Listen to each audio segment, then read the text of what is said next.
नमस्कार दोस्तों, मेरे YouTube चैनल जया कहानी संसार में आप सबका स्वागत है। दोस्तों, आज जो कहानी मैं आपको सुनाने जा रही हूँ वह बहुत ही शिक्षाप्रद और ज्ञानवर्धक है। श्रवण कुमार का नाम उनकी मातृपितृ भक्ति के कारण जाना जाता है। मातृपितृ भक्त श्रवण कुमार की क्या है पूरी कहानी, जानते हैं इस वीडियो में। यह बात त्रेता युग की है, जब भगवान राम के जन्म से थोड़े समय पहले श्रवण कुमार नाम का एक लड़का रहता था। वह अपने अंधे माता पिता की एक इकलौती संतान थे। श्रवण कुमार के माता पिता अंधे थे, इसलिए उन्होंने बड़ी ही मुश्किलों से और कठिनाइयों से लड़ते हुए श्रवण कुमार को पाला था। इसलिए जब श्रवण कुमार कुछ बड़े हुए और काम करने लायक हुए, तब वह अपने माता पिता की सेवा करने लगे। एक बार श्रवण कुमार के माता पिता ने इच्छा जताई कि वे तीर्थ धाम की यात्रा करना चाहते हैं। तब श्रवण कुमार बांस की दो बड़ी बड़ी टोकरियां लेकर आए और उन्हें बीच में एक मजबूत लकड़ी के साथ बांध दिया। इस तरह वह एक तराजू की तरह बन गया, जिसमें उन्होंने एक टोकरी में अपनी माता को बिठाया तथा दूसरी टोकरी में अपने पिता को बिठाया और लकड़ी के बीच में अपना कंधा लगाकर उठा लिया और अपने माता पिता को तीर्थ धाम की यात्रा पर लेकर चल पड़े। जब लोगों ने यह देखा कि एक पुत्र अपने अंधे माता पिता की किस तरह से सेवा कर रहा है, तो उनका नाम मातृ पितृ भक्त श्रवण कुमार के रूप में प्रख्यात हो गया। रास्ते में श्रवण कुमार हर रोज जंगल से लकड़ियां काटने के लिए जाते और अपना चूल्हा जलाने के लिए लकड़ियां जंगल से बटोर कर लाते।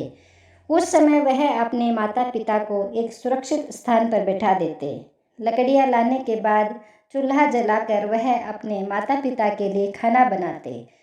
श्रवण को इतनी मेहनत करते देख उनके माता पिता हमेशा यह सोचते थे कि वह कब इस उलझन से मुक्त हो पाएंगे।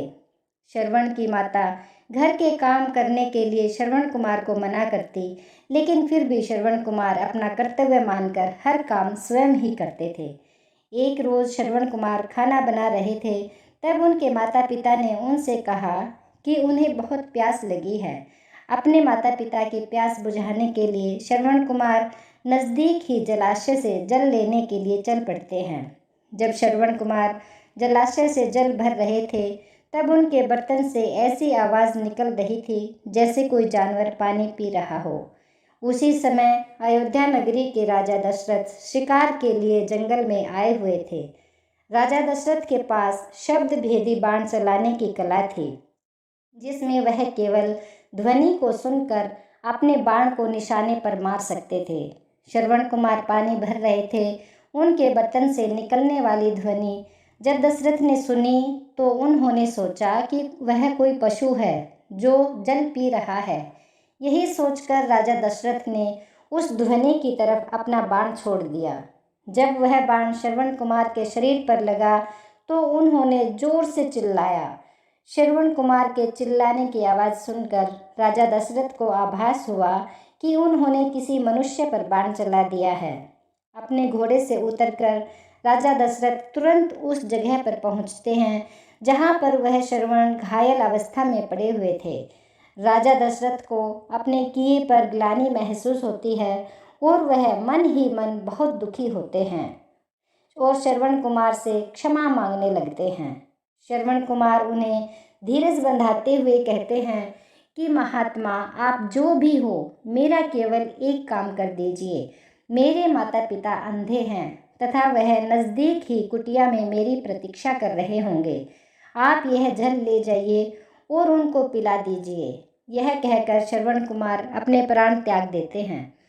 आत्मग्लानि से भरे राजा दशरथ श्रवण कुमार से वह जल का पात्र लेकर उसके माता पिता के पास पहुंचते हैं। वहां पहुंचकर जब राजा दशरथ उन्हें जल पीने के लिए कहते हैं, तब वह दोनों उनसे पूछते हैं कि उनका बेटा श्रवण कहाँ है।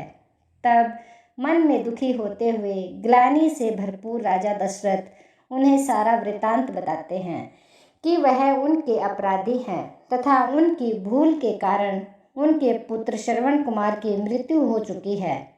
अपने इकलौते पुत्र की मृत्यु की खबर सुनकर दोनों माता पिता बुरी तरह रोने लगते हैं। रोते रोते श्रवण कुमार की माता ने अपने प्राण त्याग दिए। तब श्रवण के पिता ने राजा दशरथ से कहा, हे राजन, तुम्हारी एक भूल के कारण मेरे पूरे परिवार का विनाश हो गया। पहले मेरा पुत्र मारा गया और अब मेरी पत्नी ने भी प्राण त्याग दिए, तो अब मैं भी अपने प्राण त्यागने जा रहा हूँ।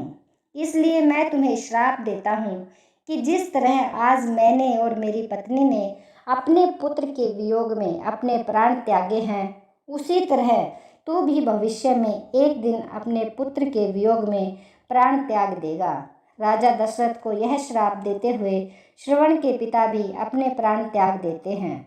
उसके बाद दुख और ग्लानि से भरे हुए राजा दशरथ उन तीनों का अंतिम संस्कार कर भारी मन से अपनी नगरी लौट आते हैं।